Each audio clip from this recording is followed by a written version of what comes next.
एक औरत हैरान रह गई जब उसने देखा कि वह जैसे ही किसी भी नए स्टेशन पर पहुंचती, उसे हर बार वही एक बूढ़ी औरत दिखाई देती। यहाँ तक कि जब ट्रेन बहुत तेज गति से चल रही होती, तब भी वो बूढ़ी औरत खिड़की के बाहर नजर आती रहती। ऐसा लग रहा था जैसे वो औरत उसे किसी बात की चेतावनी देने की कोशिश कर रही हो, लेकिन एमी साफ साफ देख या सुन नहीं पा रही थी। एमी ने थोड़ा आगे बढ़ने की कोशिश की, लेकिन जैसे ही वह आगे बढ़ती, वह बूढ़ी औरत भी उतना ही पीछे हट जाती। एमी ने उसे वहीं रुकने को कहा और कहा कि जरा इंतजार करे, लेकिन हर बार जब वह पास जाने की कोशिश करती, वो औरत फिर से दूरी बना लेती, ठीक इतनी दूरी जिससे न उसकी शक्ल साफ दिखे और न ही उसकी आवाज सुनाई दे। एमी को गुस्सा आने लगा। उसे लगा जैसे वो बूढ़ी औरत उसका मजाक बना रही हो। नाराज होकर वह बिना पीछे देखे वहां से चल दी, लेकिन कुछ ही देर बाद जब एमी ने पीछे मुड़कर देखा तो उसके होश उड़ गए। वह बूढ़ी औरत उसका पीछा कर रही थी और चाहे एमी जितनी भी तेज दौड़ती, वो औरत हर बार उसी रफ्तार से उसे पकड़ लेती। एमी घबरा गई थी और समझ नहीं पा रही थी कि अब क्या करे। तभी एक पहाड़ों में चढ़ाई करने वाली आंटी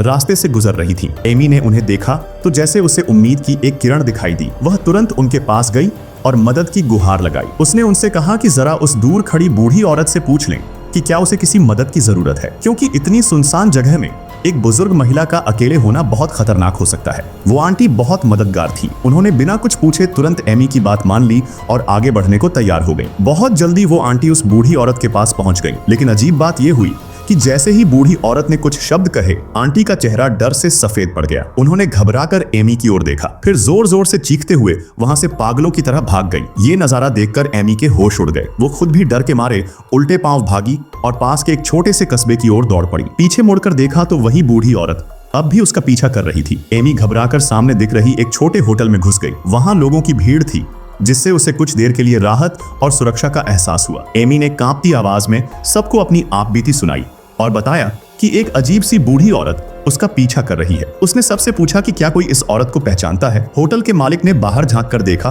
और कहा कि यह चेहरा तो कभी देखा नहीं, लेकिन लगती तो बुजुर्ग है, शायद कोई गलतफहमी हो गई हो। उसने एमी से कहा कि चलो मैं खुद उससे बात करके मामला सुलझाता हूँ। लेकिन जैसे ही होटल मालिक बाहर गया और उस औरत से कुछ बातें की, उसका चेहरा भी डर से सख्त हो गया। फिर उसने एमी की तरफ देखा और बिना कुछ बोले पागलों की तरह दौड़कर कहीं गायब हो गया। अब एमी पूरी तरह दहशत में थी। उसने तय किया कि आज की रात वह सराय में ही रहेगी और कहीं नहीं जाएगी। लेकिन जब सुबह हुई तो देखा कि वह बूढ़ी औरत अभी भी होटल के दरवाजे पर खड़ी है, टस से मस नहीं हुई। एमी को गुस्सा आ गया। उसने गुस्से में आकर एक साथ पूरे 7 दिन की बुकिंग कर दी। सोच लिया कि अब तो देखती हूँ ये बूढ़ी औरत कितने दिन यहाँ खड़ी रह सकती है। लेकिन 5वें दिन ही होटल की मालकिन ने उसे साफ कह दिया कि अब और नहीं। उसकी वजह से होटल का धंधा चौपट हो गया है। बूढ़ी औरत होटल के सामने से हिलती नहीं और उसके पति, जो पहले दिन उससे बात करने गए थे, आज तक वापस नहीं लौटे। ऐसा लग रहा था जैसे वो कहीं गायब ही हो गए हों। अब एमी को और कोई रास्ता नहीं सूझा। वह चुपचाप एक ट्रेन पकड़कर वापस घर लौट आई। घर पहुंचकर उसने सारी कहानी अपनी माँ को सुनाई। वो कहने लगी कि ये बूढ़ी औरत अब उसकी जिंदगी में दखल देने लगी है, कुछ तो करना पड़ेगा। तभी उसकी माँ को एक जबरदस्त आइडिया आया, एक ऐसा तरीका जिससे शायद इस अजीब औरत से छुटकारा पाया जा सके। दोनों ने तय किया कि वे बस मोबाइल पर कॉल पर जुड़े रहेंगे। एमी की माँ जैसे ही उस बूढ़ी औरत के पास पहुंचेगी, वह जो भी बोलेगी एमी उसे फोन पर सुन सकेगी। और क्योंकि वह उसकी माँ है, इसलिए चाहे बूढ़ी औरत कुछ भी कहे, वह उसकी बातों के झांसे में नहीं आएगी। ऐसा कहकर एमी की माँ बिना डरे सीधा उस बूढ़ी औरत की ओर बढ़ने लगी। लेकिन जैसे जैसे वह करीब जाती गई, एमी ने देखा कि फोन का सिग्नल धीरे धीरे खराब होता जा रहा है। अब वह न अपनी माँ की आवाज सुन पा रही थी, न उस बूढ़ी औरत की। एमी को समझ आ गया कि कुछ बहुत गलत होने वाला है। वह घबराकर चिल्लाई, माँ वापस आओ। लेकिन अब बहुत देर हो चुकी थी।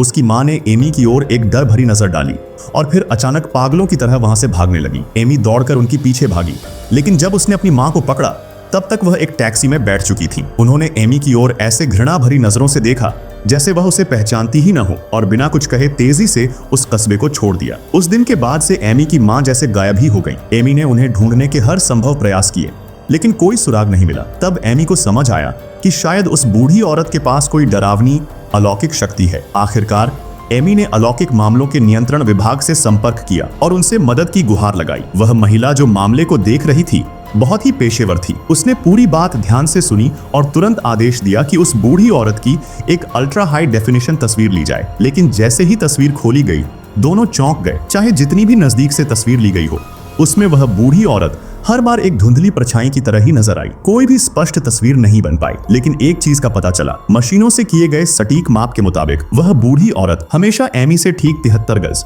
यानी 66.7 7 मीटर की दूरी पर रहती थी। यह वो दूरी थी जहां से न उसकी शक्ल साफ दिखाई देती थी और न उसकी आवाज सुनाई देती थी। इसे वैज्ञानिकों ने गोल्डन डिस्टेंस नाम दिया। न दिखे, न सुने जा सके, बस महसूस हो। ऐसा लगने लगा कि इस रहस्यमयी औरत से निपटने के लिए अब केवल उनकी सबसे ताकतवर सैन्य यूनिट को ही बुलाना पड़ेगा। एमी थोड़ी चिंतित हो गई। उसने पूछा, कहीं ये सोल्जर्स भी उसकी बातों के जाल में तो नहीं फंस जाएंगे? उस महिला अफसर ने शांत भाव से जवाब दिया, मैडम, हमारे सैनिक बहुत पावरफुल हैं, वो ये काम जरूर कर लेंगे। इसके साथ ही उसने कमांड दे दिया और देखते ही देखते सैकड़ों स्पेशल फोर्स के सैनिकों ने उस बूढ़ी औरत को चारों तरफ से घेर लिया। महिला ने सभी जवानों को सख्त हिदायत दी, उससे कोई बात मत करना, बस जाकर पकड़ लो। लेकिन तभी कुछ अजीब हुआ। सभी सिपाही अचानक से थम गए। जैसे ही उन्होंने उस औरत की आवाज सुनी, वे सब एक तक एमी को घूरने लगे। यहाँ तक कि वह अफसर जो हेडफोन लगाए हुए थी, उसकी भी आंखों में अजीब सा सन्नाटा छा गया। उसने एमी की ओर देखा और अचानक चुपचाप पीछे मुड़ी और बोली, ऑपरेशन कैंसिल किया जाता है। और फिर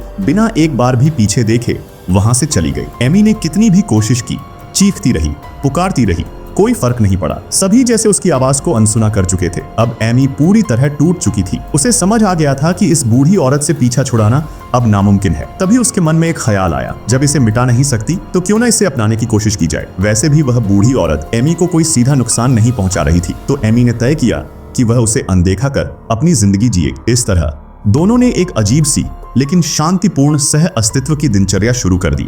दिन बीतते गए और सब कुछ सामान्य लगने लगा। लेकिन फिर एक दिन जब एमी अपने दोस्तों के साथ डिनर कर रही थी, उसे अचानक एक बहुत बड़ा एहसास हुआ। उसने टीवी स्क्रीन पर एक चेहरा देखा, एक बहुत ही जाना पहचाना चेहरा। टीवी पर जो आदमी था वह राष्ट्रपति पद का उम्मीदवार था। उसका नाम था लॉर्ड। एमी को याद आ गया, भविष्य से आए एक वैज्ञानिक ने उसे चेतावनी दी थी कि लॉर्ड साल 2025 में राष्ट्रपति बन जाएगा और फिर 2 साल के भीतर एक भयंकर परमाणु युद्ध छेड़ देगा जो पूरी दुनिया को तबाह कर देगा। यह याद आते ही एमी के चेहरे पर एक हल्की सी मुस्कान आ गई। उसने फौरन अपने दोस्तों से माफी मांगी और कहा कि उसे एक बहुत जरूरी काम निपटाना है। और हाँ, वह अपने साथ उस रहस्यमयी बूढ़ी औरत को भी ले गई, जैसे कि वह अब उसकी स्थायी साथी बन चुकी थी। एमी सीधे लॉर्ड के चुनाव प्रचार कार्यालय पहुंची और वहां खुद को एक स्वयंसेवक के रूप में पेश किया। वह बोली, मैं बिना किसी पैसे के काम करूंगी, चाय बनाना हो, सफाई करनी हो, जो कहोगे करूंगी। वैसे भी मुफ्त में काम करने वाला कोई भी मिले, कौन मना करेगा। इस तरह एमी झटपट लॉर्ड की टीम में शामिल हो गई। जैसा कि उसे शक था, लॉर्ड की लोकप्रियता तेजी से बढ़ने लगी और वह राष्ट्रपति पद का सबसे मजबूत उम्मीदवार बन गया। आखिरकार वह दिन भी आ गया जब अंतिम चुनावी रैली होनी थी। विशाल स्टेडियम में लॉर्ड का बड़ा भाषण तय था। एमी भी एक कर्मचारी के रूप में मैदान में मौजूद थी। जैसे ही भाषण की रिहर्सल शुरू हुई, एमी ने बहाना बनाया कि उसे टॉयलेट जाना है, लेकिन जैसे ही मौका मिला वह तेजी से रेलिंग के पार मैदान की ओर बढ़ने लगी। स्टाफ के कुछ लोग उसे रोकने लगे और चिल्लाए, वहां मत जाओ, लेकिन एमी ने किसी की नहीं सुनी। वह लगातार अपने फोन की स्क्रीन पर साइड डिस्टेंस मीटर को घूरती रही और तभी जैसे ही उसकी और लॉर्ड के बीच की दूरी ठीक 73 गज हो गई, एमी ने संतुष्टि से कदम रोक दिए। जैसे ही उसने पलक झपकाई, वह रहस्यमयी बूढ़ी औरत अचानक लॉर्ड के बगल में प्रकट हो गई। वह कुछ इशारे और शब्दों से लॉर्ड से बातें करने लगी। लॉर्ड का चेहरा एकदम खाली और भयभीत हो गया, जैसे उसकी आत्मा ही गायब हो गई हो। फिर अचानक लॉर्ड ने एमी की ओर एक अजीब नजर डाली और पागलों की तरह स्टेडियम से भागने लगा। उसकी रफ्तार इतनी तेज थी कि 200 स्पेशल फोर्स के जवान भी उसे पकड़ नहीं पाए। लॉर्ड सीधे प्रेस कॉन्फ्रेंस में पहुंचकर चिल्लाया, मैं हमेशा के लिए राष्ट्रपति पद की दौड़ से हट रहा हूं, कृपया कोई मुझे ढूंढने की कोशिश न करे। और फिर वह जनता की नजरों से हमेशा के लिए गायब हो गया। इस तरह एमी ने अपनी तेज बुद्धि और उस बूढ़ी औरत की अलौकिक शक्ति के सहारे दुनिया को एक भयानक युद्ध से बचा लिया। समय बीता, पलक झपकते ही 40 साल गुजर गए। एमी अब एक सफेद बालों वाली बुजुर्ग महिला बन चुकी थी। उसकी जिंदगी का सफर अब अपने अंतिम पड़ाव पर था, लेकिन किसी को नहीं पता था कि कभी चुपचाप वह इस दुनिया की सबसे बड़ी हीरो बन चुकी थी। और फिर अपने अंतिम क्षणों में एमी ने कुछ ऐसा देखा जिसने उसे चौंका दिया। वह रहस्यमयी बूढ़ी औरत जिसे उसने दशकों पहले देखा था, अब 73 गज की दूरी तोड़ते हुए उसकी ओर बढ़ रही थी। जब वह महिला मुड़ने ही वाली थी तो एमी ने झटपट अपनी पूरी जिंदगी की यादें एक पल में दोहरा डाली। अगले ही पल एमी ने खुद को एक वीरान मैदान में पाया और दूर सामने वह एक युवा लड़की को देखती है। वह लड़की कोई और नहीं बल्कि एमी खुद थी। तभी एमी को सब समझ में आ गया। वह रहस्यमयी बूढ़ी औरत हमेशा से खुद उसका भविष्य का रूप थी और अब उसके पास वह अद्भुत शक्ति थी जो दूसरों को गायब कर सकती थी, ठीक उसी तरह जैसे वह लॉर्ड को दुनिया से गायब कर चुकी थी। अब उसकी बारी थी अपनी युवा आत्मा को संकेत देने की, ताकि समय का यह महान चक्र पूरा हो सके और एक बार फिर दुनिया बचाई जा सके। अगर आपको यह वीडियो पसंद आई हो तो वीडियो को लाइक करें, अपने साथियों के साथ शेयर करें और वर्ल्ड सिनेमा एक्सप्लेन्ड को सब्सक्राइब जरूर करें।